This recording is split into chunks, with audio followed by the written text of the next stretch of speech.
The treatment portion as suggested or directed by Dr. Radhesham Saini in this video can only be practiced by a registered veterinary practitioner. Non-registered practitioners are not supposed to do that, otherwise they will only be responsible for any kind of issue. प्यारे दोस्तों, wait गुरु Radhe channel पर आपका हार्दिक स्वागत है। मैं आपका प्यारा मस्त मिजाज डॉक्टर राधेश्याम सैनी इस चैनल पर आपका हार्दिक स्वागत करता हूँ। सभी दोस्तों को जो मेरे सब्सक्राइबर्स हैं सभी को बहुत बहुत शुभकामनाएं, बहुत बहुत बधाइयाँ कि आप लगातार मेरा चैनल देख रहे हैं। और बहुत सारे दोस्तों के फ़ोन भी आते हैं कि सर आपके चैनल को देखकर हमें काफ़ी ज्ञान हो रहा है, तो उन सभी को बहुत बहुत धन्यवाद। दोस्तों, हम आज चर्चा करेंगे एक ऐसी बीमारी की जो कि पशु के प्रोडक्शन से भी संबंधित है और एक तरह से अगर वो फील्ड में आपको करना आ जाए तो एक प्रकार का वो चमत्कार है। और आप सब लोग जानते हैं कि चमत्कार को ही नमस्कार है, और वो है दोस्तों डिफ़िकल्टी इन पार्चुरेशन। ये प्रसव में कठिनाई या परेशानी। प्रसव का मतलब क्या है दोस्तों? प्रसव या प्रसूति का मतलब ये है कि जब भी कोई बच्चा अपनी पूर्ण गर्भावधि पूर्ण करके जब अपनी माता के शरीर से बाहर निकलता है तो इसको हम कहते हैं पार्चुरेशन या प्रसव। अब इसमें कई प्रकार की कठिनाइयाँ आती हैं, जिनमें मैं एक केस आपके सामने डिस्कस करूँगा जो मैंने देखा फील्ड में। उसमें क्या था कि दोस्तों नेप प्रेजेंटेशन था, काफ की गर्दन अंदर की ओर मुड़ी हुई थी, बर्थ कैनाल बहुत ही सिकुड़ा हुआ था, जबकि उसको लगातार 1-2 दिन से कई प्रैक्टिशनर्स ने इंजेक्शन वेलेथेमेट हाइड्रोब्रोमाइड जो एपिडोसिन है वो लगा दिया था, क्लोप्रोस्टेनोल सोडियम लगा दिया था, डेक्सामेथासोन सोडियम इंट्रावेनस रूट से लगा दिया था, जो कि हमको लगाना भी चाहिए इसी कंडीशन से। इसके बावजूद पूरा सर्विक्स डायलेट नहीं हो रहा था, सर्विक्स पूरी रिलैक्स नहीं हो पा रही थी और यूट्रस में वो कॉन्ट्रैक्शंस नहीं थे ताकि उसको आसानी से प्रसूति करवाई जा सके। तो काफ़ी मुश्किल केस था। तो देखिए हमने उसको किस प्रकार से हैंडल किया।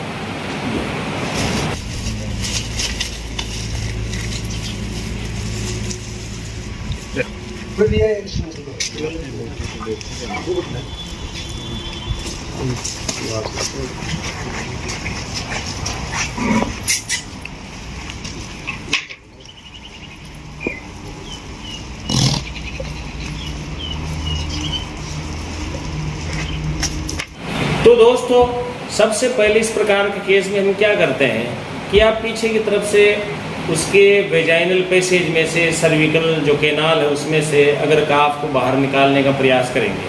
चलिए ये भैंस का केस है जैसे आपने देखा। तो इसमें जो स्ट्रेनिंग ना करे पशु, स्ट्रेनिंग करते रहने से वो काफ बाहर आता नहीं, वो चाहे डेड है या लाइव है अंदर फीटस से, तो बाहर निकलने के बाद ही पता चलेगा। तो अपने को एपिड्यूरल एनेस्थीसिया देना पड़ता है जो हम दे रहे हैं। एपिड्यूरल एनेस्थीसिया से दोस्तों जो पीछे का पूरा इलाका है उस भैंस का वो एक प्रकार से थोड़ा सुन्न हो जाता है, लाइन यानी लॉस ऑफ सेंसेशन, यानी उधर से संवेदनाएं नहीं होती और ज़्यादा उसको दर्द नहीं होता और पशु स्ट्रेनिंग भी नहीं करता था। तो ये हम एपिड्यूरल एनेस्थीसिया लगा रहे हैं। तो देखिए आपके सामने।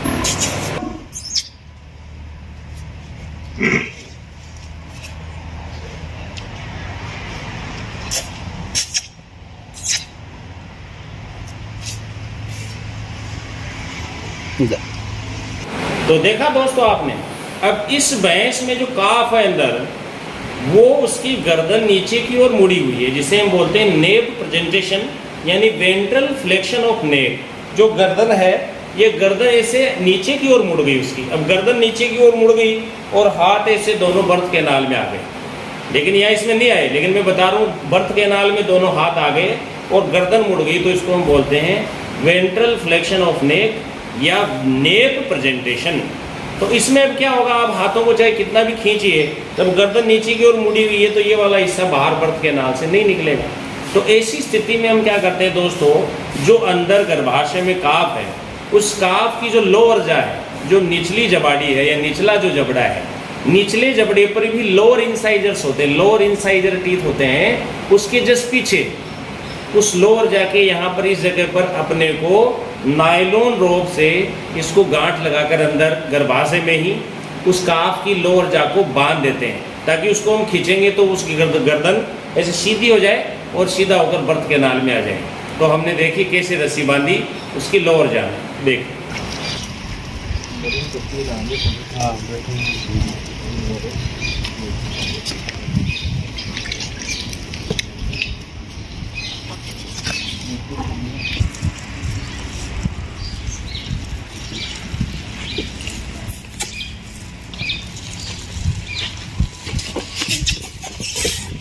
देखा दोस्तों आपने, अब इसकी लोअर जा को हमने बांध दिया काफ की जो अंदर है, लेकिन इसके हाथ भी ऐसे पीछे की ओर मुड़े हुए हैं इसमें, ये सबसे बड़ा था। मैं इसीलिए आपको बार बार बता रहा हूँ, बहुत टिपिकल केस होता है, ये होता नहीं किसी से। एक दो प्रैक्टिशनर सुबह से वहाँ आकर प्रयास भी करके गए, लेकिन वो डिलीवर नहीं कर पाए या डिलीवरी नहीं करा पाए, तो फिर हम आए।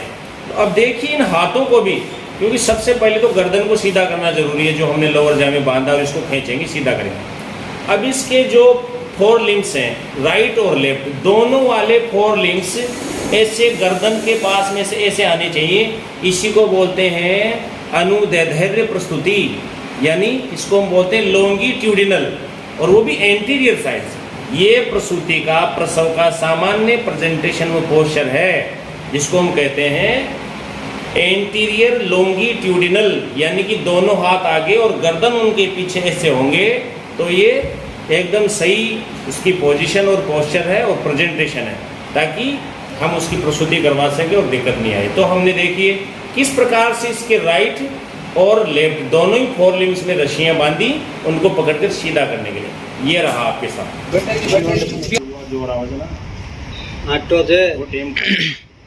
अब एक पग बांध दे ना, बस वो हाथ ही टाइट हो जाए, साकी जाए जा अपनी खुद की सुनो जाए जी, सुनो जाए जा सुनो काम को निकले तेल के वैसे काम को निकले आज नीचे आके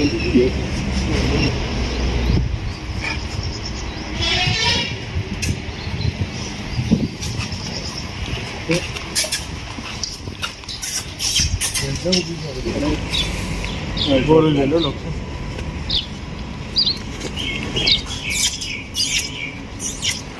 तो दोस्त देखा आपने, लोअर जा में लेफ्ट और राइट दोनों 4 लिम्स में रस्सियां बांध दी गई हैं। ये इतना टफ है, देखिए अब आपके सामने। अब लिक्विड पैराफिन डाल के या ग्लिसरीन डाल के इस सर्विकल या जो वेजाइनल पैसेज है, जिसको हम बर्थ कैनाल बोल रहे हैं, इसको पूरा लुब्रिकेट करना है। लुब्रिकेट किया हमने। लुब्रिकेट करने के बाद में इन तीनों रस्सियों को, जो एंटीरियर लॉन्गिट्यूडिनल जो नॉर्मल पोजीशन और पोस्चर है, उसमें स्कार्फ को लाकर हमने जोर लगा के इसको खींचा। जब जोर लगाए बिना भी काम होगा नहीं दोस्तों, यहाँ पर फिजिकली भी बहुत आपको सॉलिड और साउंड होना पड़ता है दोस्तों। तो एक वेटनरियन को फिजिकली और मेंटली साउंड होना पड़ता है। देखिए किस प्रकार से हमने खींचा। अरे कागज दोबारा बांधे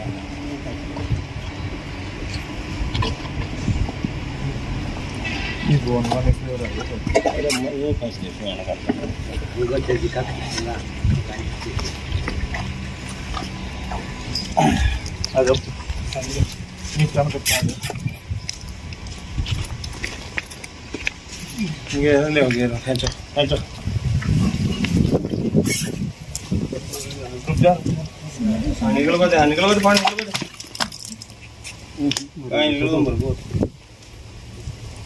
आगे चिमटे मारी गई हाथ बासी हो तो मन में थोड़ी